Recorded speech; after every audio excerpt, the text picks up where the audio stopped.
El verdadero logro no surge del estruendo exterior, sino de una mente que ha aprendido a controlarse a sí misma. Desde tiempos antiguos, los pensadores más profundos comprendieron que la victoria genuina no reside en los aplausos del entorno ni en el bullicio del reconocimiento, sino en el equilibrio interior, en la solidez emocional, en la constancia templada por el autocontrol y en la fuerza que nace de callar cuando el mundo grita. No se trata de llenar el camino con frases grandilocuentes ni con impulsos vacíos de contenido. Se trata de recorrer la senda interior que cultivaron emperadores, filósofos, combatientes y personas comunes con una fortaleza poco común.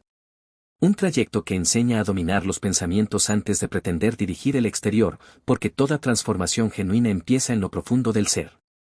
Uno de los fundamentos de ese camino es la reserva. En la sociedad actual, hablar demasiado se ha vuelto una trampa cotidiana. Las plataformas digitales, la exposición constante y la necesidad de opinar sobre todo nos sumergen en una vorágine de distracción. Sin embargo, quien cultiva la introspección reconoce el valor del silencio, porque guardar silencio no es sinónimo de debilidad, sino reflejo de fortaleza. El pensador Epicteto, que pasó de la esclavitud a la filosofía, decía que solo en el silencio es posible escuchar con claridad. La quietud mental permite reflexionar antes de actuar, evita respuestas impulsivas y nos aleja de la necesidad de justificar cada movimiento. También nos acerca a lo esencial, entender por qué hacemos lo que hacemos. Quien se expresa sin control pierde la dirección, y quien no maneja sus palabras tampoco gobierna su destino. El verdadero éxito no necesita alardes, se edifica en la serenidad del trabajo constante. El silencio también actúa como escudo. Nos protege de la soberbia, de la necesidad de validación externa y del peligro de celebrar logros antes de tiempo. Muchos tropiezan por hablar más de lo que hacen, otros se pierden por buscar atención antes de tener resultados. Quien sigue el camino del pensamiento firme avanza sin estridencias y sus logros terminan hablando por sí solos. El emperador Marco Aurelio, que gobernó vastos territorios, nunca sintió la urgencia de exhibir su poder. En sus escritos personales no buscaba la admiración pública, sino el entendimiento propio. Esa humildad es una forma de poder profundo, silenciar el ego cuando clama por reconocimiento. Hay un valor inigualable en realizar algo significativo sin divulgarlo, en crecer sin necesidad de testigos. En ese acto silencioso se encuentra una fuerza difícil de quebrantar. Además, la discreción otorga dirección. Nos aleja del ruido de las comparaciones y nos enfrenta con lo verdaderamente importante, el paso que sigue. Mientras otros muestran lo que desean aparentar, quien avanza desde el interior construye lo que realmente es. Esa es la diferencia. No busca resaltar, sino seguir creciendo. Mantener la boca cerrada y la mente despierta, dejar que los resultados hablen por sí mismos, es parte del proceso. El logro genuino se manifiesta sin espectáculo, sin promesas vacías, sin adornos innecesarios. Otro pilar fundamental es la constancia. Esa energía que convierte las intenciones en hábitos y las ideas en realidad. Sin ella, los planes no pasan de ser aspiraciones sin rumbo. Pero cuando se actúa con constancia, incluso lo más lejano se vuelve alcanzable. La persona que cultiva este camino sabe que el anhelo sin acción es solo una forma sutil de debilidad disfrazada de esperanza. Por eso entrena su mente para actuar incluso en ausencia de deseo. La constancia es el lazo entre quien se es y quien se tiene el potencial de ser. No se trata de entusiasmo pasajero, sino de determinación. Sentirse motivado resulta sencillo. Lo verdaderamente desafiante es mantener el compromiso cuando nadie observa, cuando el clima se vuelve adverso, cuando hay dolor o silencio. Es ahí donde empieza la verdadera constancia. Catón el joven, célebre figura romana, llevó una vida marcada por la sobriedad. Dormía sin cama, vestía sin adornos y rechazaba cualquier forma de comodidad excesiva. Comprendía que mientras menos se necesita, más espacio hay para la libertad. Su vida completa fue un ejercicio de dominio personal, y su influencia llegó incluso a impactar a quienes ostentaron el poder después de él. La disciplina no aparece con rapidez, pero es persistente y sólida. El que sigue el camino del estoico repite sus actos sin detenerse. No busca una perfección idealizada, sino una mejora constante. Sabe que alcanzar la excelencia no es cuestión de inspiración, sino de repetición constante. El sendero hacia la realización no está lleno de triunfos brillantes, sino de jornadas simples donde uno sigue adelante sin importar el ánimo. Es el pugilista que entrena en soledad. Es el autor que borra y vuelve a empezar hasta hallar la frase precisa. Es el creador que, tras varios intentos fallidos, aún persevera. Esa es la verdadera disciplina, actuar aunque las ganas ya no estén, no por vanidad, sino por lealtad hacia uno mismo. Cada acto de constancia es una afirmación silenciosa, la voluntad está por encima del impulso, y eso genera verdadera fortaleza.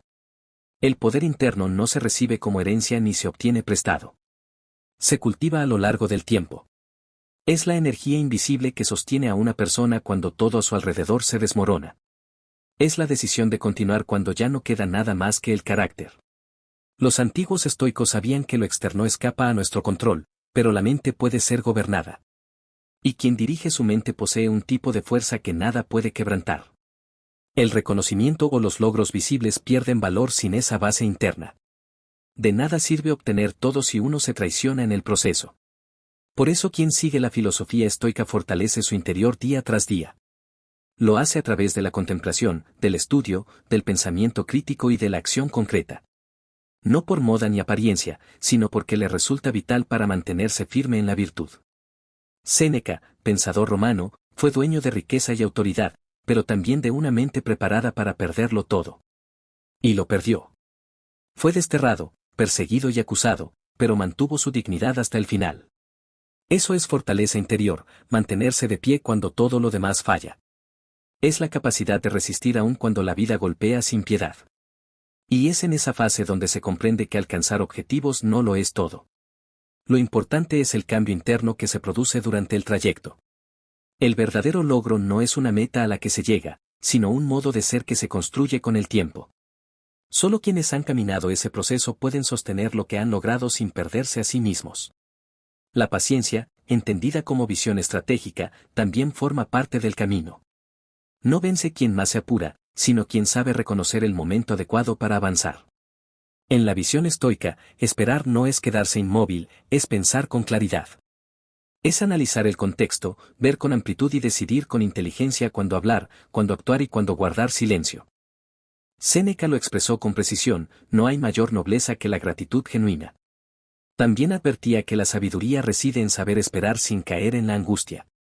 La paciencia no es pasividad, es la alquimia que convierte la urgencia en juicio sereno. No se trata de dejar que el tiempo se consuma sin propósito, sino de forjarse mientras el momento propicio madura. Cicerón, ejemplo de elocuencia y visión política, dedicaba jornadas enteras a meditar antes de tomar una decisión, porque entendía que una acción impulsiva podía desencadenar una catástrofe, incluso poner en riesgo los cimientos del Estado. Tú también necesitas aprender el arte de detenerte con inteligencia. No te consumas por la impaciencia de no ver resultados inmediatos. Hasta el árbol más robusto empezó como una pequeña semilla que aguardó en silencio durante temporadas enteras antes de brotar. Siembra hoy con intención, cuida con constancia y mantente firme mientras esperas. El triunfo llega a quienes aprendieron a resistir con entereza cuando nadie los miraba. Cuando la incertidumbre por lo que viene te robe la calma, recuerda que los sabios antiguos no perseguían el éxito como una meta urgente. Lo construían paso a paso desde la serenidad. La fortaleza del carácter se forja en el sosiego, no en la prisa. Y en el centro de esa construcción está un elemento clave, el conocimiento profundo de uno mismo. Quien se comprende verdaderamente posee una brújula interna que no falla. Marco Aurelio, líder del mayor imperio de su época, escribía noche tras noche no para dejar legado, sino para aclararse a sí mismo. Esa introspección constante, esa búsqueda sincera de virtud por encima del ego, fue lo que lo convirtió en un verdadero líder. Ese hábito de mirar hacia adentro, de examinar los propios actos, no como castigo, sino como disciplina moral, lo hizo más firme que cualquier legión. El autoconocimiento que enseñaban los estoicos no es una frase vacía. Es una práctica rigurosa que implica no engañarse, ver con claridad las propias fisuras, aceptar los rincones oscuros del alma y, aún así, avanzar con determinación hacia lo correcto. Epicteto, que nació en la esclavitud, entendió mejor que muchos reyes el verdadero significado de libertad. Porque la verdadera cadena no es la externa, sino la que impone la mente de quien no se ha explorado. Cuando sabes con certeza quién eres, ya no necesitas la validación ajena. Cuando conoces tu historia, tus valores, tus cicatrices y tus límites, cada paso es firme, cada elección tiene sentido. En un mundo saturado de apariencias, eso es poder real. Aprende a mirarte con honestidad. No huyas de tu reflejo. En ese encuentro silencioso empieza la verdadera transformación. Ahí nace la fuerza que no depende del entorno ni de las circunstancias. Silencio interior, constancia disciplinada y fortaleza espiritual. Son más que principios, son caminos que conducen hacia una vida sólida. No importa cuánto llames la atención, sino cuánto puedes resistir sin traicionarte. No es cuestión de mostrar grandeza, sino de actuar desde convicciones firmes. No se trata de imponer al mundo tu voluntad, sino de gobernarte primero a ti mismo. Hay mucho que puedes alcanzar, pero solo si primero te conviertes en alguien capaz de sostener ese destino. Esa es la raíz del pensamiento estoico, cultivar un alma firme, actuar con propósito y desarrollar un poder que no se agote con el tiempo. Así es como se avanza, sin extraviarse en el trayecto.